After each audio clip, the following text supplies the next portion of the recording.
Hello and welcome to the Accent Podcast, where I, Asner Midov, interview accomplished investors, entrepreneurs, business and thought leaders about their personal and professional journeys. In this episode, I sit down with one of the pioneers of technology investment banking, Tom Weisel. He was the founder of the iconic Montgomery Securities. He also started Weisel Partners, which he later sold to Stifel Financial, and where he currently is a co-chairman. We spoke about his childhood, his career, his accomplishments in sport, and contribution to art. I'll let you listen for yourself. Mr. Weisel, thank you very much for joining the podcast. Not at all. Pleasure. The goal of this conversation is to learn a little bit more about you as a person and not only your business and entrepreneurial endeavors. But before we start, going into that route, could you please give us a little bit details about your current role as a co-chairman of Stifel? Right. I'm basically doing the same thing I was doing at Weisel, which is working with the venture capitalists around the United States, along with the growth equity, private equity firms, to help them with their portfolio companies in terms of strategic advice, M&A, potential capital raise, whether it's an IPO, secondary, even private placements for private companies, and mainly the tech, healthcare, and consumer spaces.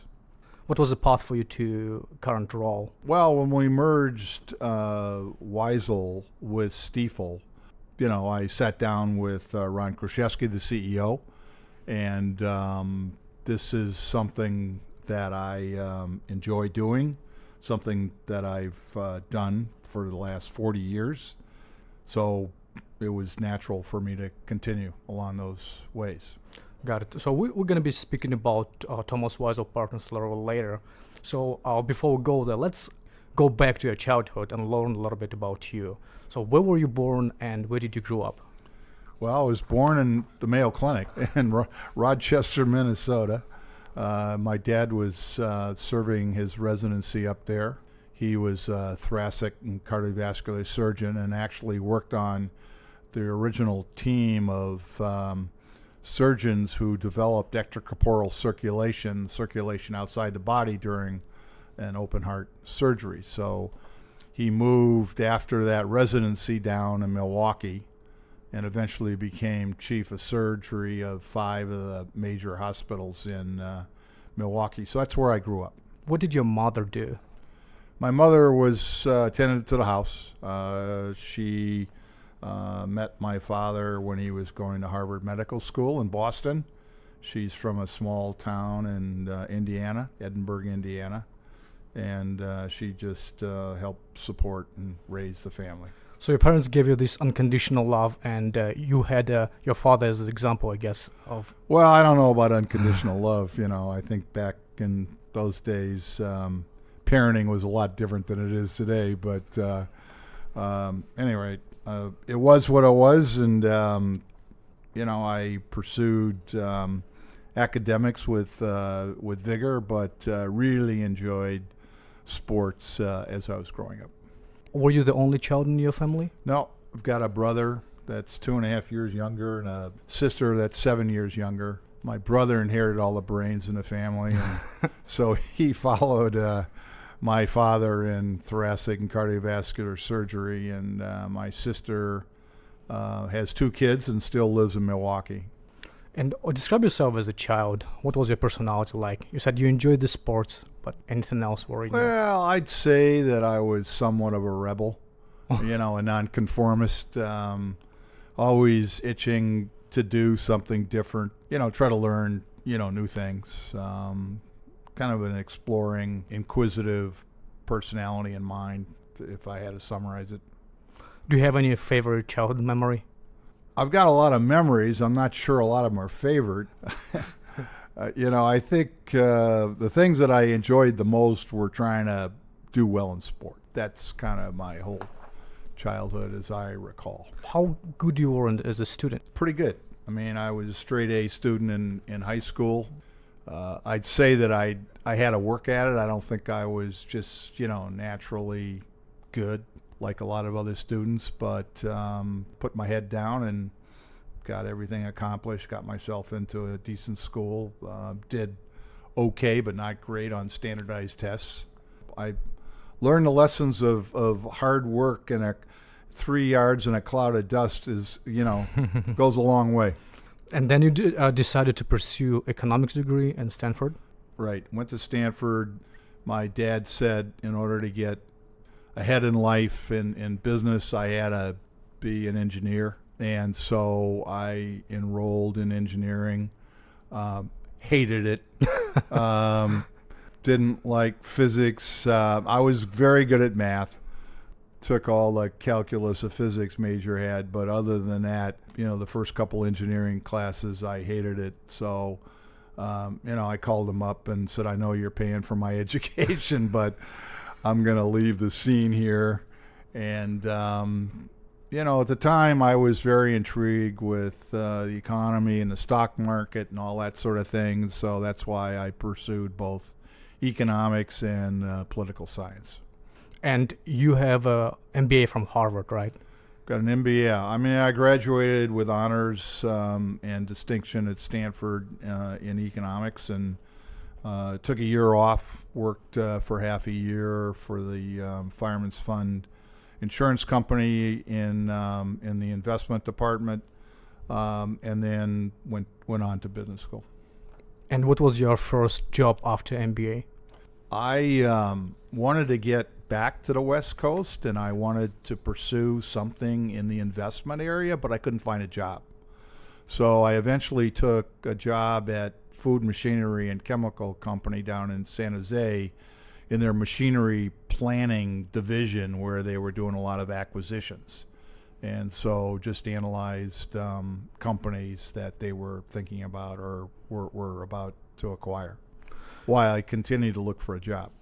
I'm trying to bridge this with starting one of the most iconic investment banks, Montgomery Securities. How did you get from that position to Montgomery? Lots of luck. When I was out here after graduating, there was no venture business, no venture firm. The investment banks weren't hiring. The investment companies weren't hiring. And a friend of mine said, well, you should go in and talk to Tommy Davis, because he was partners of Art Rocks, and maybe there's something there for you. And so I did, and Mr. Davis was kind enough to put me in touch with a gentleman by the name of William Hutchinson that was starting an institutional brokerage firm on the West Coast. He was spinning out of a small retail firm called Mitchum, Jones & Templeton. So I went in and interviewed him and his 5 partners, and they hired me as an analyst, starting out in September of '67 from day one. And how did you progress from there? Well, I didn't like being an analyst very much. I did it for a year, and yet I loved the sales side. And so I switched from being an analyst to a salesman. And I was fortunate that many of my Harvard Business School classmates had ended up in asset managers all over the United States, whether they were in hedge funds in New York or wherever.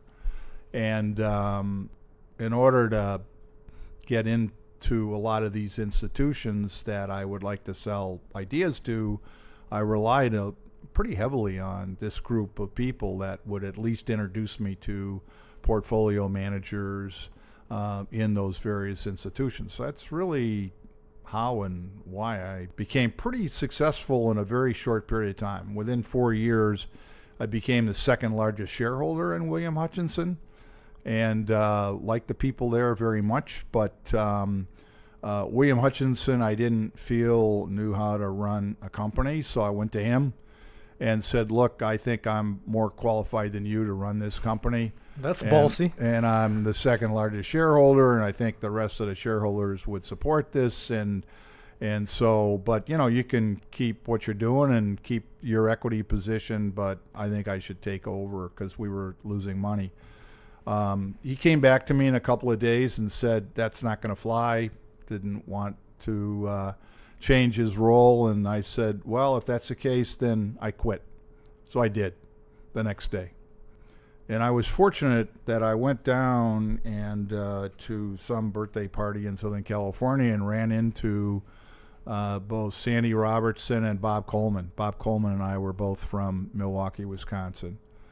And they had started a small company, and one thing led to another, and they invited me into their partnership as an equal partner, changed the name of the firm to Robertson, Coleman, Stifel, and Weisel, and that happened in the fall of '71.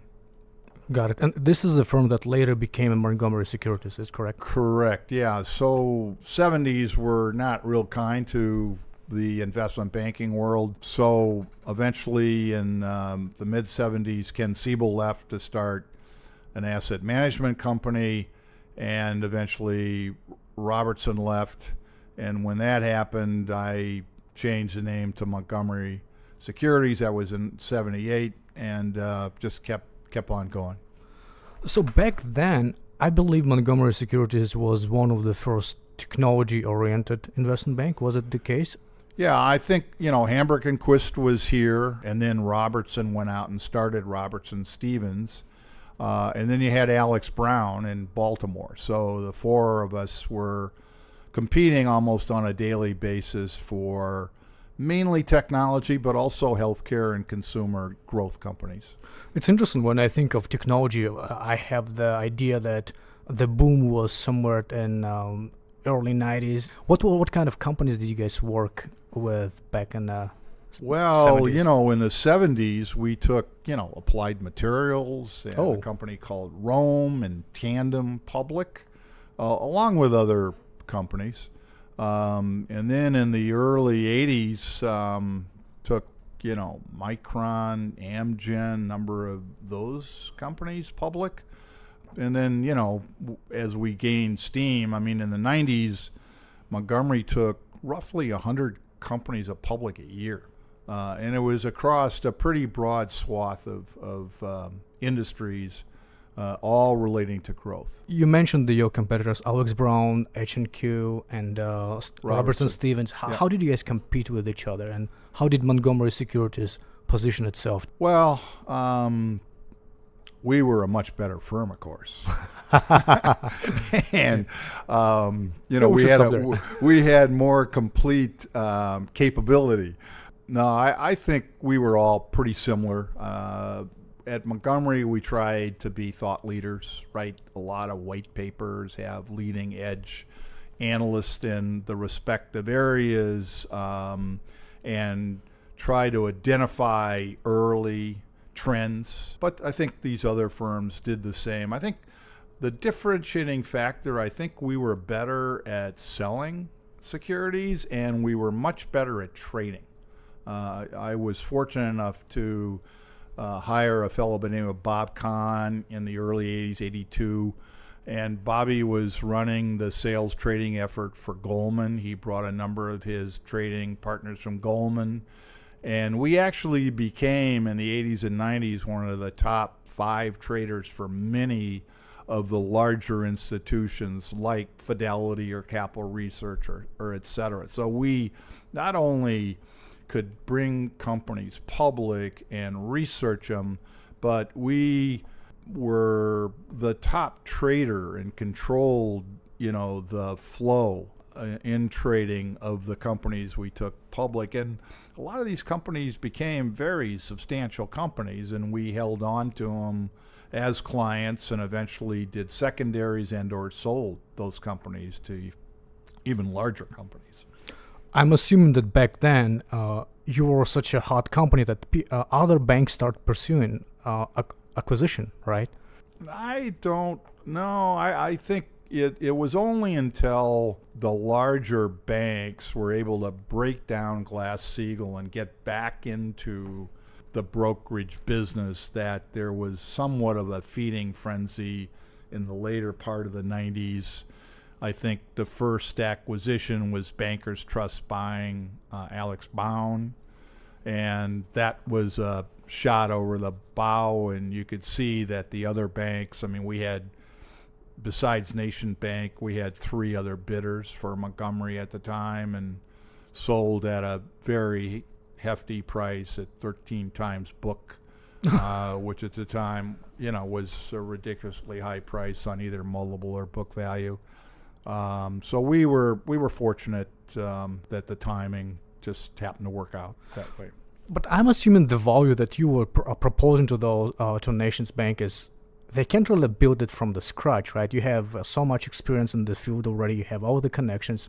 So 13-time book is expensive on the paper, but actually it's just hard to recreate. That's very true. The the value at the time was $1.3 billion, and versus the total value of the bank, I mean, it was like an odd lot for them. And eventually, what happened was the Nation Bank turned around and bought Bank of America almost immediately within 6 months, and eventually they bought Merrill, and that became much more a part of their investment banking activity than we were. But certainly it got them in the game, and particularly in the real growth spaces of the U.S. economy. How was Montgomery Securities post-acquisition? Well, I think this has all been publicized pretty extensively. I mean, the problem was that the group of executives at Nations Bank gave us certain guarantees that we were going to be in charge of certain businesses, which never came to pass. Mm-hmm. And so after 1 year, I went to the upper management and said, look, you guys have violated the agreement in many ways. And they said, well, what do you want? And I said, well, I only want two things. Let me out of my non-compete, and let us be vested in our stock. It was a 3-year vest because we got stock in what was now Bank of America. So they said, no problem. I said, great.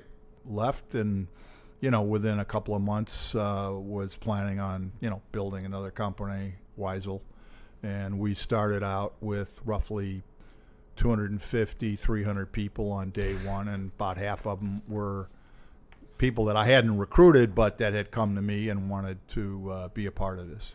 Started with 300 people sounds fantastic. Yeah. Doesn't sound like a start. It's amazing, and it's pretty much built on your reputation, I guess, right? People knew you, and they wanted to. Yeah, me and a number of other people that came with me, and remember back in '99 and then 2000, those were pretty heady times. The stock market was going all-time highs. You had the internet bubble. We wanted to be a merchant bank. We raised $1.3 billion private equity fund, along with having a brokerage firm. And we were fortunate in our first full year, which was the year 2000, we did $500 million, a little bit more than $500 million in revenue, and made a little over $125 million. Did you say it was your first year? That was our first full year, right. 500 million the first full year. Right. All right. Okay. Sounds interesting. How was your experience running Thomas Weisel Partners? Was different from Montgomery Securities? Well, I think as we entered the 2000 period, there was a dramatic shift in the business model. You had electronic trading was taking hold.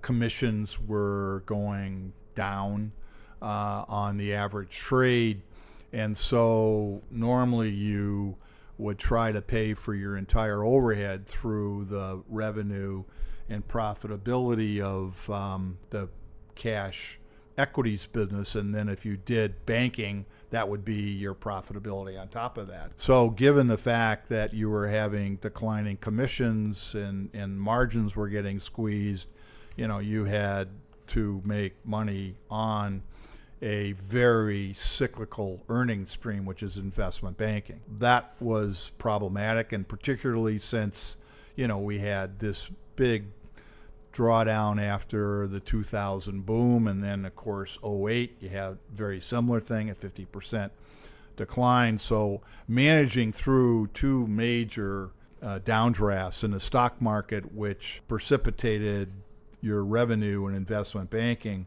practically drying up for a period of time, was very problematic. And while I tried at Weisel to build a very diversified revenue stream, it certainly wasn't anything that A, I had at Montgomery, or B, we have at Stifel. And that's why when Ron Kraszewski at Stifel approached me and was interested in a combination, I was totally open to it just because of the change in the dynamics of the business and the business model. You sold it for stocks, right? Correct. And stocks did pretty well. Was it like your calculation that stock's going to do well, or it's the... Well, yeah, I mean, I thought that we would be a very accretive acquisition for them because we could eliminate all the back office. They already had the infrastructure, so you could take a look at a certain percentage of your costs and eliminate that. So we thought that the acquisition was, and it turned out it was very accretive, and therefore I wanted to have the upside, in the stock. So we took 100% stock. Got it. Yep. So Stifel is a public company, so I don't want to ask much about it for some compliance stuff. So Sure. I want to switch to your sport part of your life. Okay. When you were younger, you were an accomplished speed skater. Well, that was one of the sports that I enjoyed. I mean, I love football, I love running track, and I like speed skating, and had some success at it. I was a 5-time national age-rated skater and was third in the Olympic trials in '59.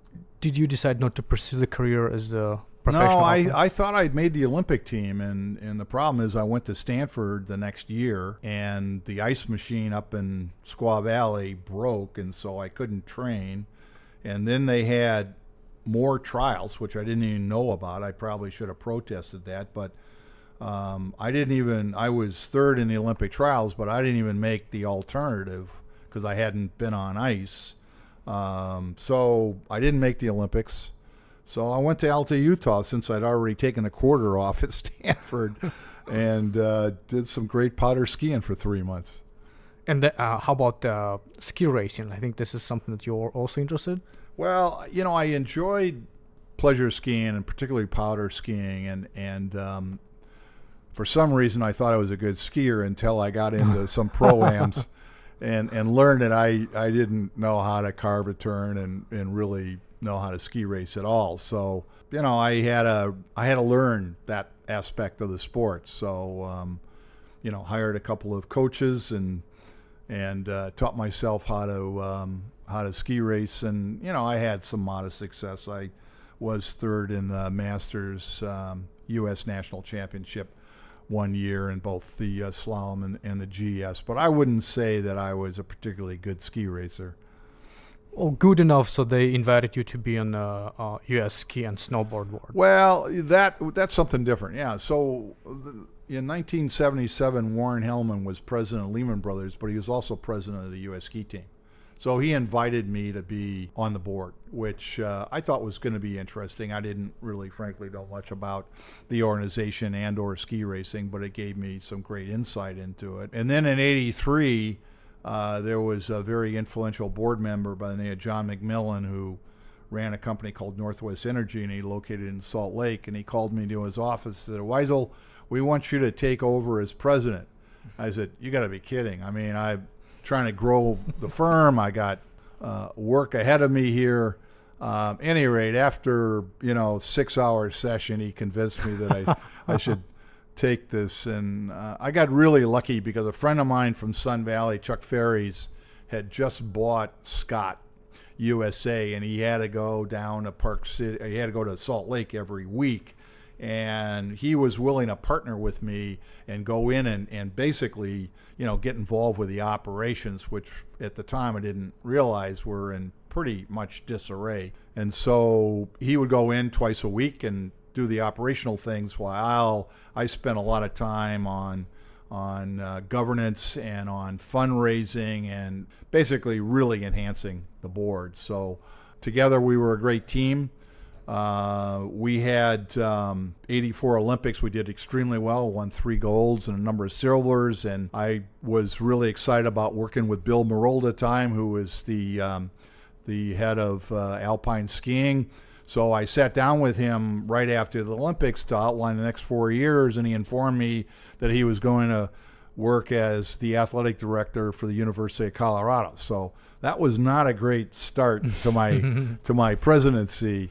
But, we persevered. There was a financial commitment. I mean, Chuck Ferries called me one day and said, look, we're negotiating with the local bank, Spence Eccles, and A, we got to put up some capital, and B, we got to co-sign on the loan, or else, we're not going to get through the low parts of our year. And I swallowed hard, and we both put up some capital, and we both co-signed on the notes. But I was fortunate because again, a number of my business school classmates were skiers.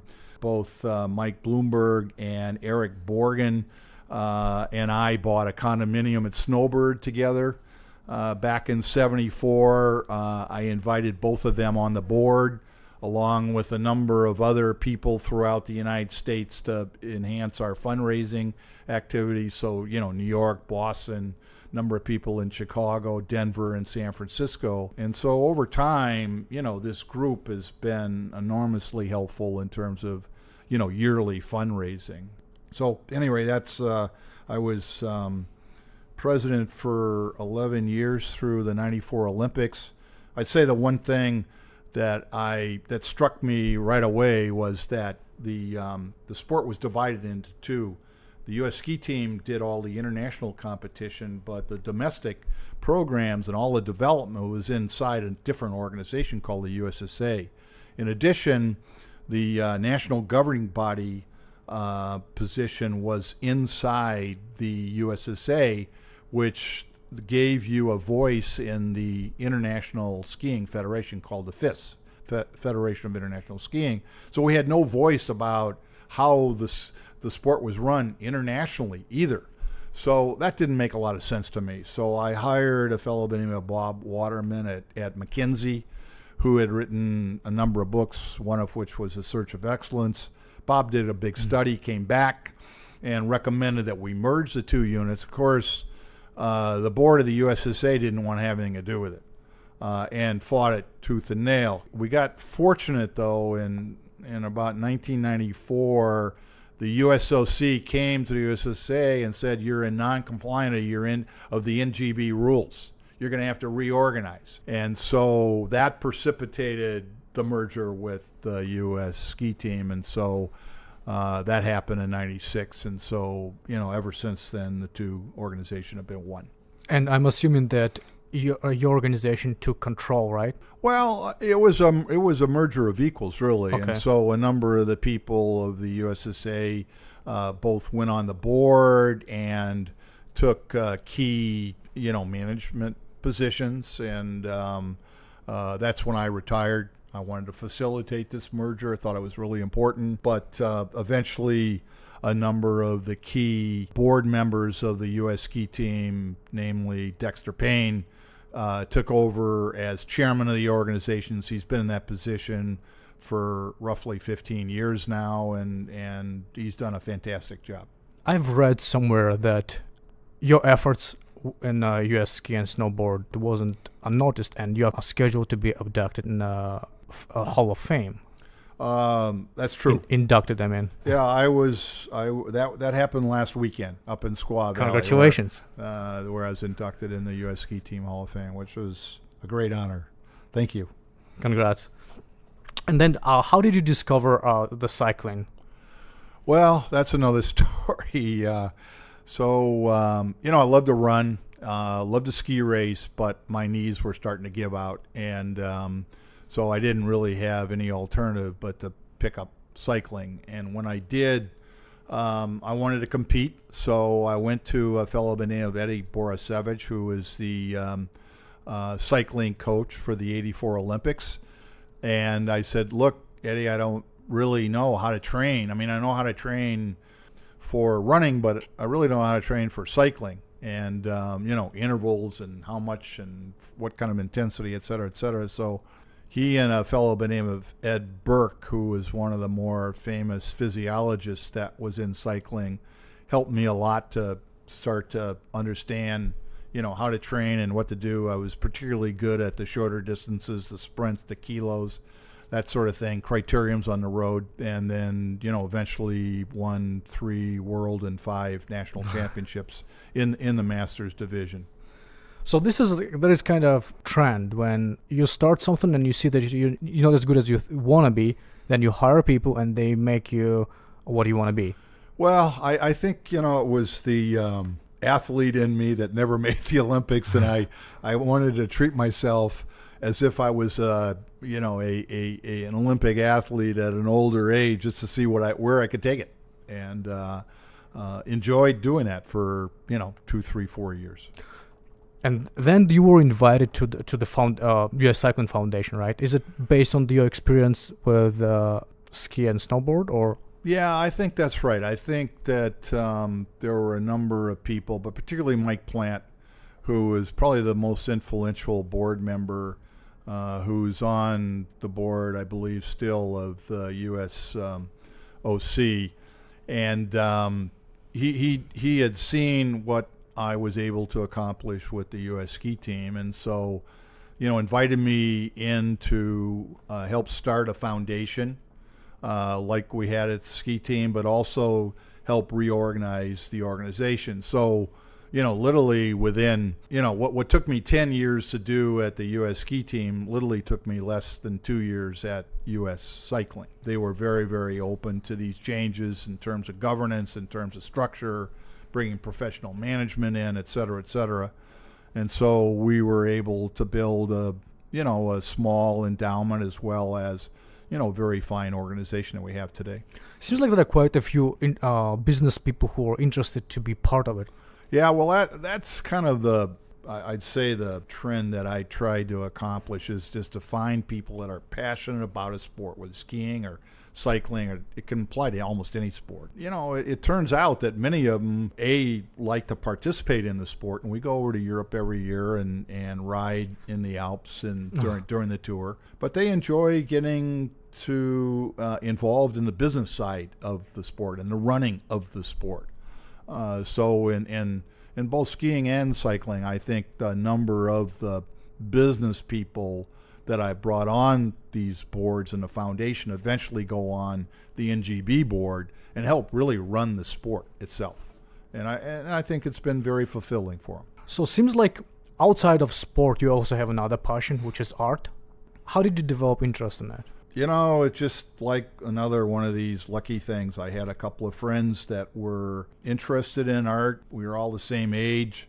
They had a small group that was associated with San Francisco MoMA, and they brought in once every month or so a young artist for cocktails and discussion, and I really enjoyed that. And I found in art, particularly painting and sculpture, kind of this left brain, right brain thing where, sport and business was all this kind of, attack.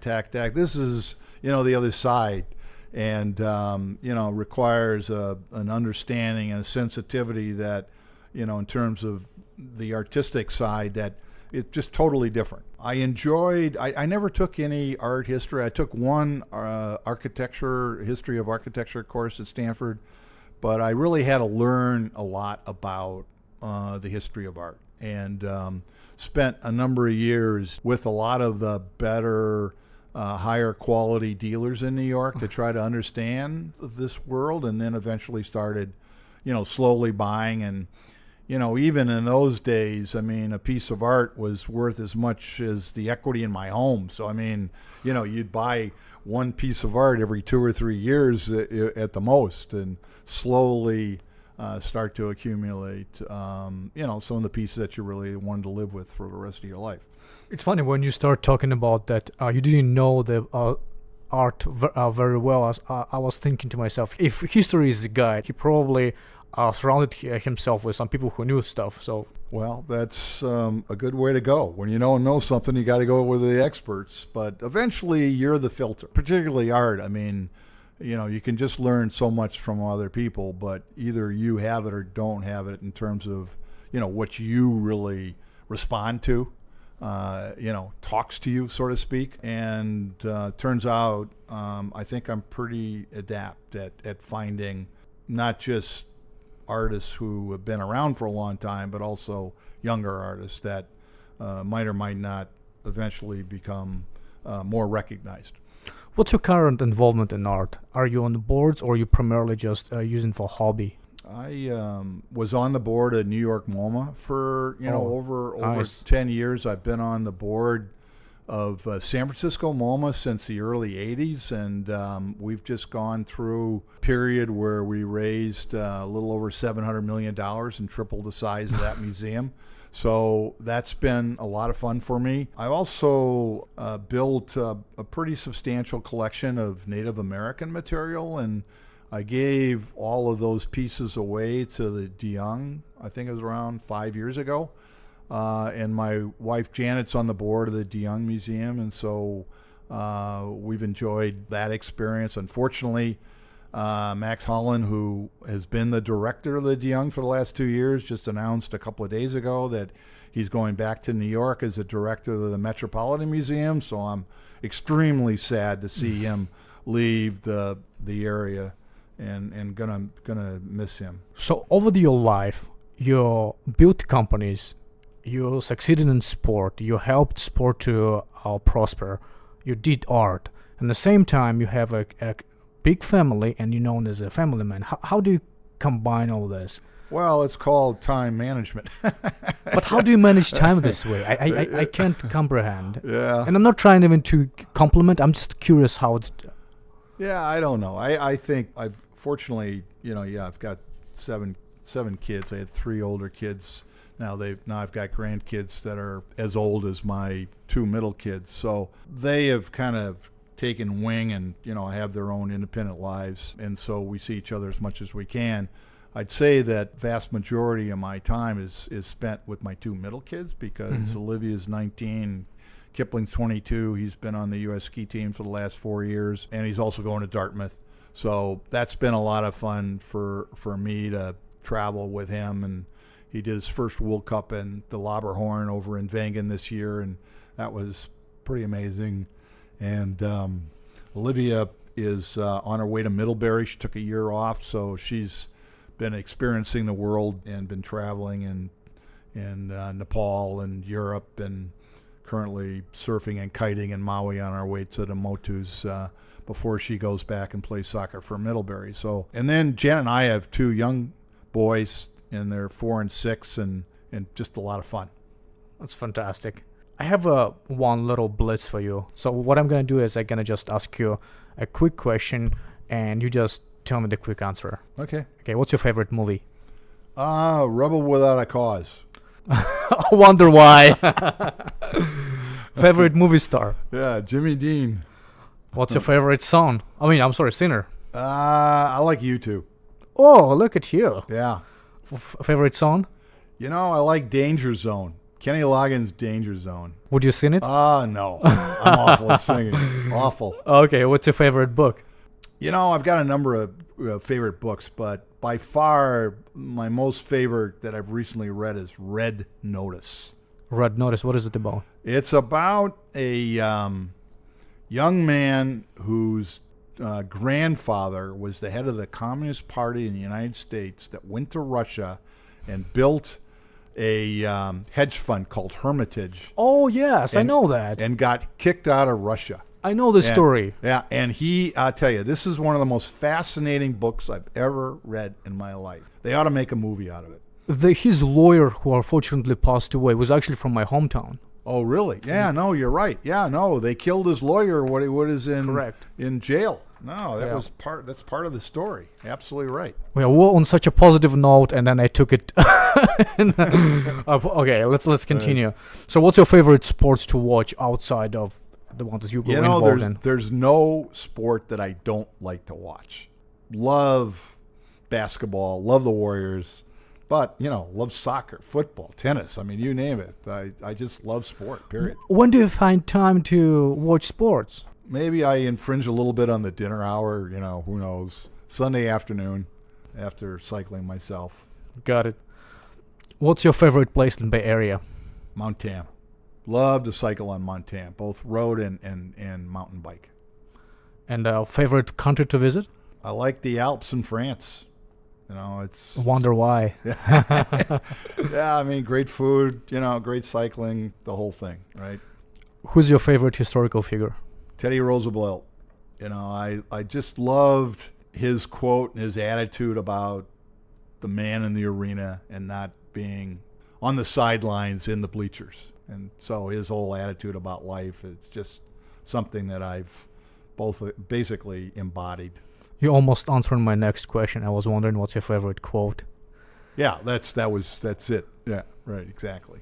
Got it. And so my final question, Tom, is what advice would you pass down to your grandchildren? And children, you have two very young ones. Yeah, I mean, I think beyond just following your passion and, what your real interests are is just, having long-term goals and being humble and respectful of other people. Kind of the sum of it. That's fantastic. Tom, thank you very much for joining the podcast. Not at all. Pleasure. Thank you for listening to the Accent Podcast.